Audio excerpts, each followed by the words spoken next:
Good morning, everybody. Hello. It's Erin here. Erin McGuire of Pure Light Wellness, empowerment coach, healer, oracle card reader extraordinaire. If you're new here, please introduce yourself to us in the group and, let us know what brought you here. And if you're watching today, just say hello. I like to know who's on. And if you're watching the replay, make sure you hit replay or type in replay in the comments so we know who has stopped by and checked this out. And if you're here, just say hello. Yeah, it's been kind of a whirlwind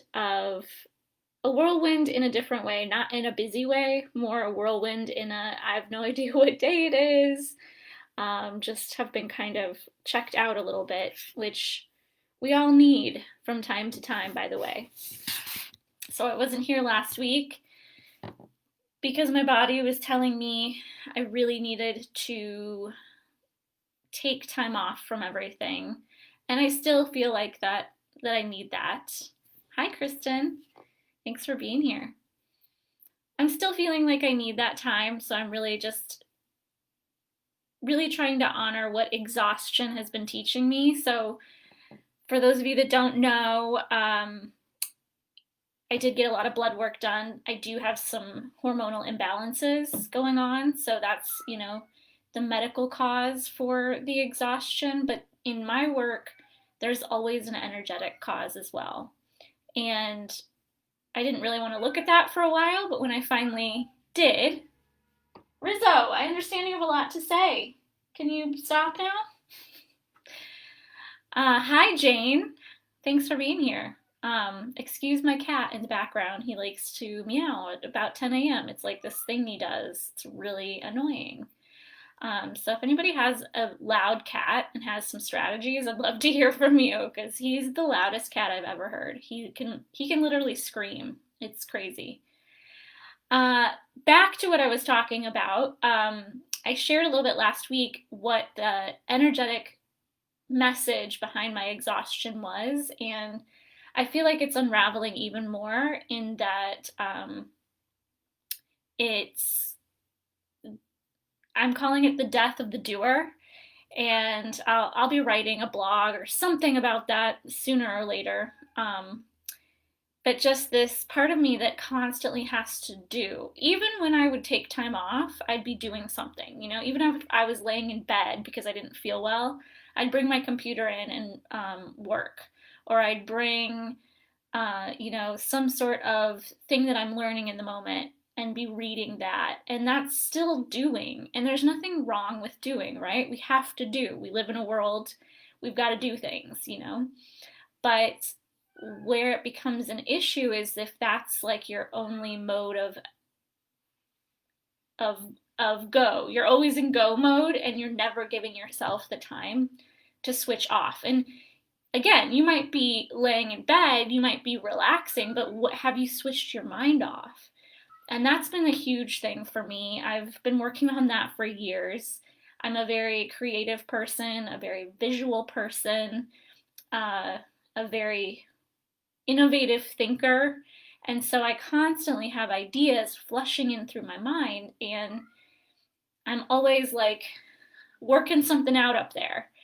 Or seeing something in the future, or doing something like that. And so the brain is never really shut off, and that leads to mental exhaustion, which can translate into physical exhaustion as well. So I'm really working on, and it's such a challenge. So give me a thumbs up or a wave if you struggle with this. But I feel like I'm charting new territories in my life because I'm really trying to think every day, what do I really want to do today? What is most important? Because what I've been doing as a business owner is like getting caught in all the to-dos and not really focused on what do I want to do. It's more of like what I think I should do. And we can go into all the rules and details and shoulds around what you need to kind of do as a business owner or what you need to kind of do if you are in a career working for someone else, like there's like of course there's things we're going to do that we don't really want to do. That's not annoying at all. Kristen says, oh my gosh, she's totally feeling that, constantly doing, thinking. Yeah. And so again, you can be like chilled out on the couch watching something on TV, but have you turned off your brain? Has the brain stopped? Has the mind stopped working? Is it future tripping? Is it worried about what's going to happen next? Is it worried about, are you stuck in a fear cycle? You're worried about the coronavirus, or you're worried about finances, or whatever the case may be. That's still doing. Even if you're sitting your butt on a couch, but you're mentally thinking about all kinds of stuff, that is still doing. Hi, Victorious. Good morning. So, and it's the highest spiritual teaching, right? We all hear, be in the present moment. And that sounds sometimes elusive or airy-fairy or whatever we want to call it. I remember the first time I heard it when I was sitting in a yoga class in like 2007. I was like, easy for you to say, lady, your life's perfect. That was kind of my mentality, is that the yoga teacher that was sitting before me probably had a perfect life. That's why she was harping on me to be present. And, obviously that was a long time ago, and a lot of lessons and life experiences later, I really try to make it my prayer, my intention to be as present as possible. And the mind likes to make that next to impossible for us. So if we are constantly thinking and in our head, then we're not present. And it's the goal to be as present as we possibly can in order to get whatever it is we're worried about would actually manifest quite quickly or more quickly if we were in the present moment, because the power is here and now. The power isn't in the future, and it's certainly not in worrying. Most of us know that, and yet it's a habit.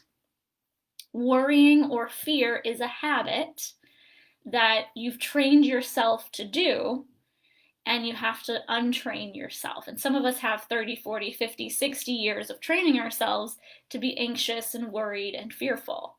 So that's an unraveling that happens when you bring the awareness, your conscious awareness, and you shine the light upon it. And you do that constantly, over and over and over and over and over again. That's why I have different programs to help people with this, because it's not easy to do this on your own, because the ego likes to stay complacent. The ego likes to be right where it's at.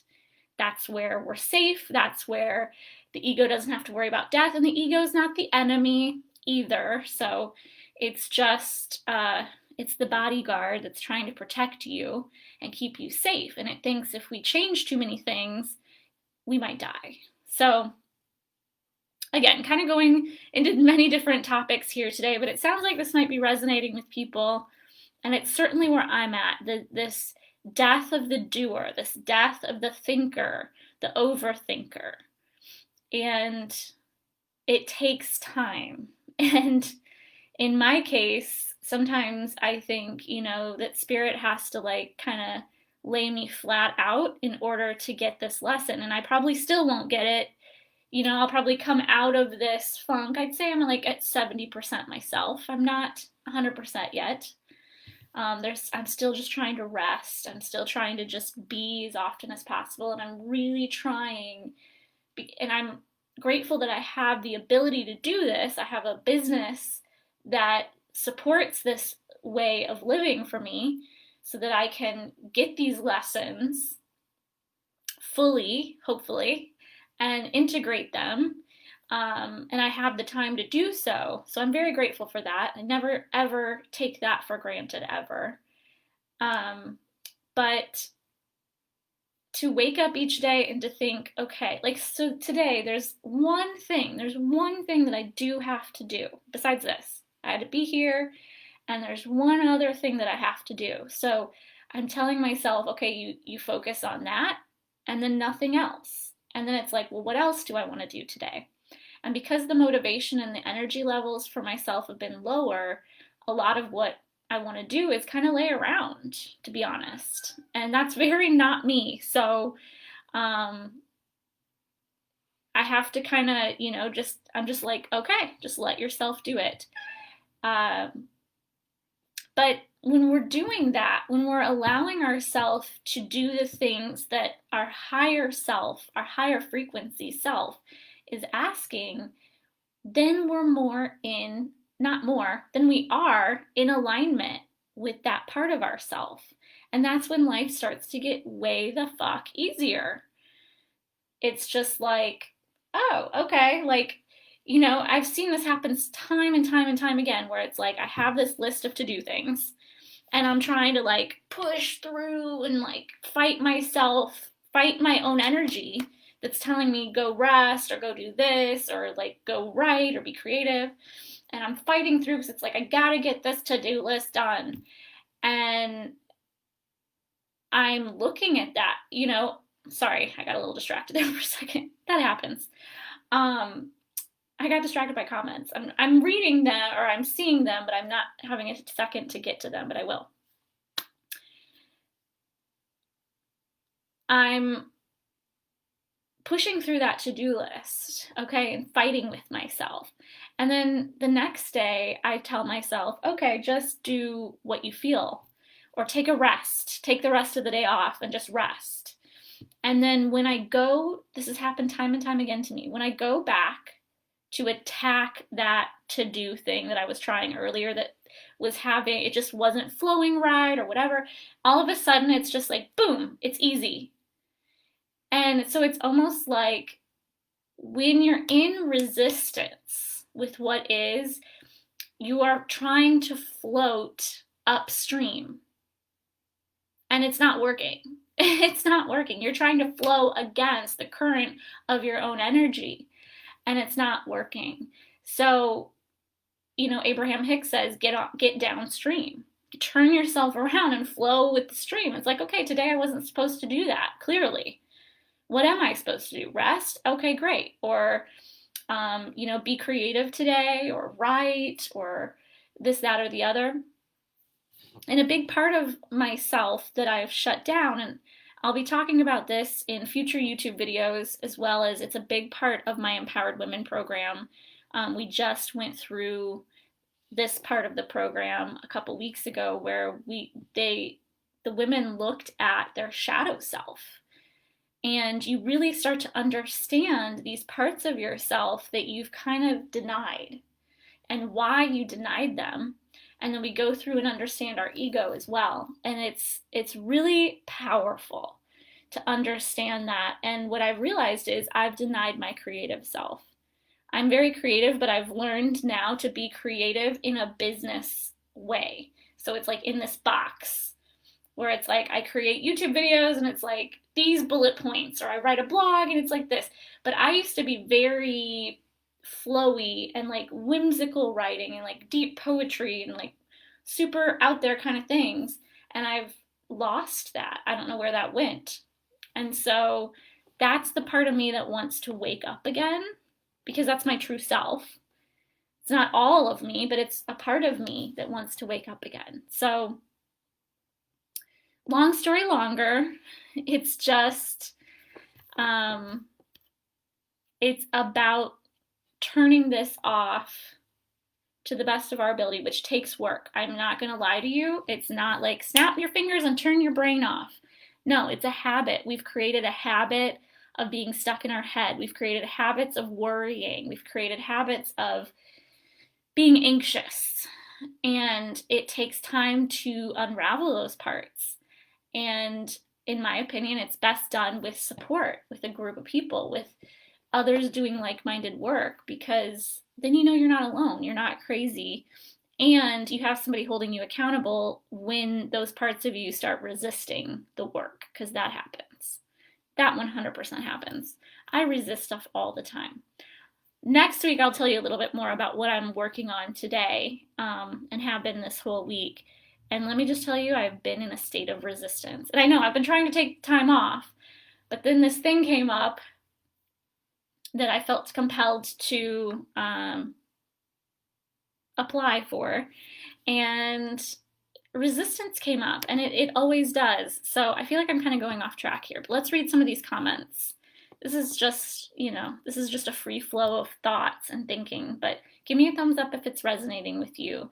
The idea of, like, number one, getting out of our head and, more into our heart space, which takes time. And number two, this idea of, if things aren't working the way I want, if I feel all this resistance, that's like standing, if you're still trying to work through the resistance, it's twofold, because sometimes we have to work through the resistance. Some of our resistance is our ego resisting you growing to that next level.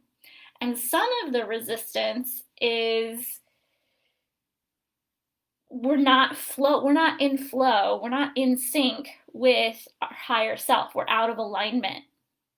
So it takes some navigating to understand those two. Am I just out of flow, out of alignment with my higher self? Or is this my ego that's bringing up this resistance, that because I'm trying to do something that I know is going to make me grow and become bigger, and the ego is scared of that bigger part of myself? So that's the question. That's the homework of the day. Jane says, my concentration ability has totally gone downhill since the pandemic. While working from home, can't be in the moment for anything, thus my workday never ends. Ah, yes. Or the laundry never ends because I can't finish one task. And any downtime is not downtime. Thinking of everything that needs to be done, I couldn't concentrate during the day. Oof. Well, it looks like people are relating to that, Jane, and I think that is such a unique thing, because, a lot of you are in unique circumstances. Sorry, smoothie break. A lot of you are in unique circumstances. I always work from home, so this is nothing new to me. But a lot of people, kids are learning from home. You're working from home. There's all these different challenges that are going on. And yeah, you gotta find a way to break that up. That's just the mind trying to distract you, Jane. Okay? And what has really helped me, because I can get very easily overwhelmed, and so working with an easily overwhelmed brain for many years, I've learned some tactics that seem to help me. And one of those is writing things down. So, like, I'll sometimes, if I'm like really stressed, I'll just take out a blank piece of typing paper and I'll make columns. Like, home would be one column. Work, I have different things in my work, but like, work might be one column for you, or another separate part of your work. There might be several columns in that. Kids might be one column, and so on. And it'll just be for the week, or it could just be for a couple days even. And you just write all the tasks that need to get done, and then you can kind of plug them into a calendar system of some sort, and then be flexible, because sometimes things come up and you can't actually get to that thing. So you got to be okay, like, that these are the have-tos, this has to get done, and these things, it's okay if it doesn't get done. The other thing I'd recommend, Jane, is to tell yourself that you do laundry on one day. Now, I know you have children, so maybe it's like, no, I have to do it multiple times a week. Okay, then fine, do it twice a week. And you tell your mind, because here's what the mind wants to do. Again, it wants to distract you. So you're going to be sitting there working, and it's going to be like, hey, don't forget you have laundry to do. And you'll tell the mind, no, we do that on Sundays now. And you'll be doing things a little later, be like, yeah, but you have a lot of laundry down there. We do that on Sundays. So you have to kind of speak to the mind and remind it where you're putting these tasks.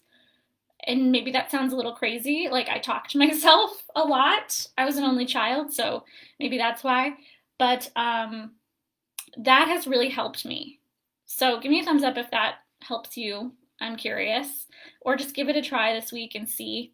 But to tell myself when I'm going to do things, because otherwise what my brain will do is it'll start saying, oh my gosh, you've got this coming up and that coming, and it'll be like 6 months from now.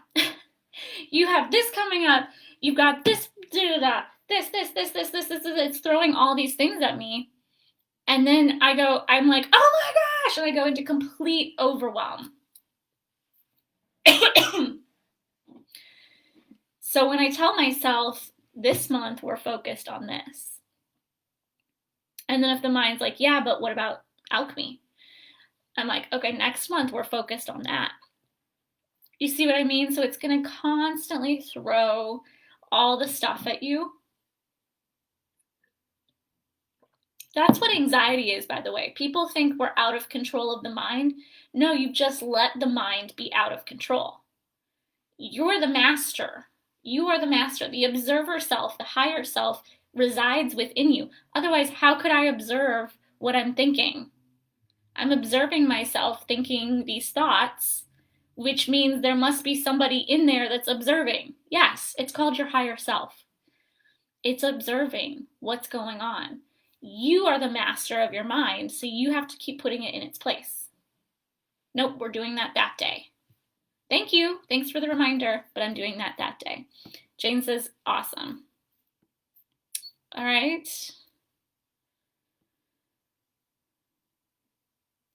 Victoria says, I've come to a place where all has been filtering and exiting, making room for newness in every aspect. Love. Awesome. Love that. Georgia, hi, Georgia. She says, like time to create. I must have said something that she was responding to. Anyway, I would love to hear from you all. And if anybody has any tactics for dealing with a crazy mind, I'd love to hear those as well. But that has honestly been what has helped me the most, is that I'm in control of my mind. I tell it where it focuses. It's still going to throw me off from time to time, but at the end of the day, I'm the one directing where this ship is going. And we don't need to worry about something that's 6 months into the future today. We can have a plan. That's another thing too, is like writing out a plan. You cannot accomplish things and feel sanity and be in the present moment if everything you're doing is up here. You got to write it out. Get it on a piece of paper. That's why I like the columns and putting the tasks in each one of those columns and then finding a time in the week that I can do it so that my brain can see, oh, we've got plenty of time to accomplish this stuff. What have I been tripping out about? So don't let it all live in your head or you're going to be suffering and in misery.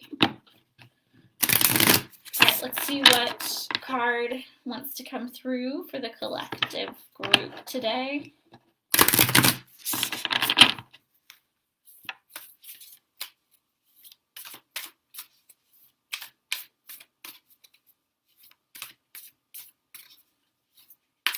And again, if you're watching this later, just make sure you type replay in the comment section. And please, please, please invite your spiritual besties, I like to call them, or just women that you know, like, hey, I think she might really like this. Let's grow the tribe.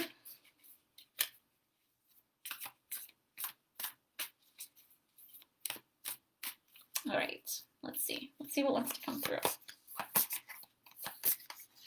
These cards stick together. I'm not going to look at them. It's better if you don't look. A wash pot never boils, right? Isn't that the saying? Oh, there it comes. Awesome. Well, this is a special card. The card looks like this. It looks like these souls rising up, I might add. It looks like souls rising up. Pleiades is the name of the card, and they are, I don't know a lot about the different alien groups out there. Pleiades is one of them, but they are high divine beings that are helping humanity evolve. So we thank them for their service. It says double mission, channeling and uplifting humanity. So let's see what that means.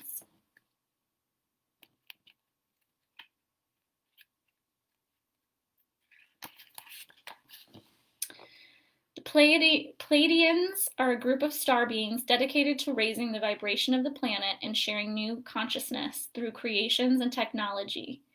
They have been incarnating on Earth since near the beginning of humanity. You are a soul who has a double mission: to grow at a soul level and to raise the vibration of the planet. No big task, right? Easy peasy. If you've been called to write, speak, or channel, this is your sign to keep doing it. I'm smiling because I've been getting a lot of messages lately from Spirit, so this is definitely hitting home for me. Anybody else? Give me a thumbs up or a wave if it's hitting home for you. If you've been called to write, speak, or channel, this is your sign to keep doing it. Your work is divinely guided. Of all of the souls, Pleiadians are the chattiest, and so perhaps you've already started channeling some of this work into the third dimension. Thank you for doing your part in the great plan. Your presence and unique light is needed. Love. Georgia says, wow. Yeah. I say wow too, because you guys have no idea what I'm working on today. And it's kind of comical that this is the card. I'll share next week. I'm not ready to share about that yet. So let's hold the card in our mind's eye. So seeing it again. And repeat after me. I call upon Pleiadian consciousness of the highest realms and highest good of humanity to work through me. Let me be a channel for only the purest light of the essence of Source. Let me channel in a way that also serves me. I'm taking a big inhale. Stretch the arms up over the head. And exhale. And release your arms down and just close your eyes for a moment and just take that message in. What have you been being called to do? Here's where you know, where we talked about earlier, is it the ego that's trying to resist, or is it me trying to resist my higher self's message and keeping me out of flow? Like, in other words, do I need to push through this resistance, or do I need to allow this resistance to move through me and stop what I'm doing to actually listen to the resistance? If you've been called to do something like channeling, writing, or speaking, and then all this fear comes up, that's a sure sign that's your ego being scared of you moving to that next level, like what I was talking about right before I pulled this card. I swear I do not plan this stuff. So like I said, I've had this project that it's due today. You know, of course I wait till the last possible day to turn it in. But, and Julie Ireland, if you're watching this later, this message is definitely for you too. All this resistance has come up all week. It's like I've been fighting against the perfectionist side of myself that's like, it needs to be perfect. Is this the right thing? Is this the right message? Is this that? Blah, blah, blah, blah, blah. Am I writing this correctly? It's just so much stupid stuff that, again, if it were easy to live your dream life, we'd all be doing it. It is 100% not fucking easy. Pardon my French, but it's true. It is not easy. I had to push against parts of myself all week that wanted me to not do this. Not that they didn't want me to do this, but just like it was really hard. Like I was questioning myself. I was, just kind of in that resistant mode. And that is like the hardest place to work from. So we have to be willing to push through, and I want to also add that I don't even know if what I'm doing is going to lead to anything, but I did it anyway for the challenge. Number one, I wanted to push through and challenge myself in a way because I think that's really important. But two, I told myself, even if this doesn't work out, you can use this material for plenty of other things. So it's not a loss. But that's what the ego, the brain wanted to tell me. Oh, like, why are you doing this? Like, what if this doesn't work out? Blah, blah, blah, blah, blah. Who are you to do this? Just the bullshit. And so if that's you right now, my message for you is to push through that resistance. That is definitely your ego, your small self trying to stay exactly where you are. And nobody in this group, you wouldn't be here if that was what you came to do, was to just stay where you're at and be content with the status quo. That's not anybody in this group. So that's all I have for today. Hi, Laura. Thanks for being here even late. You'll be able to watch the replay. And again, what a powerful message that came through. Let me know how it resonates or what you got from it in the comments below. I'd love to hear that, like where you're at in your life. And yeah, now I have to go finish this project so I can turn it in on the due date. No more resistance. The hard part's over. Now I just have to do one last little thing. So thank you everybody for being here, and we'll see you same time, same place next week. And make it a great week. Oh, right, next week is Thanksgiving. I may change the date because I definitely was going to take some time off. I'll let you know. We're flexible here. That's part of being a woman rising, is being flexible in her mind. Thank you all so much, and have a great holiday next week if you're celebrating. And I'm sending you all sorts of love and light your way. Thank you so much. Bye, everybody.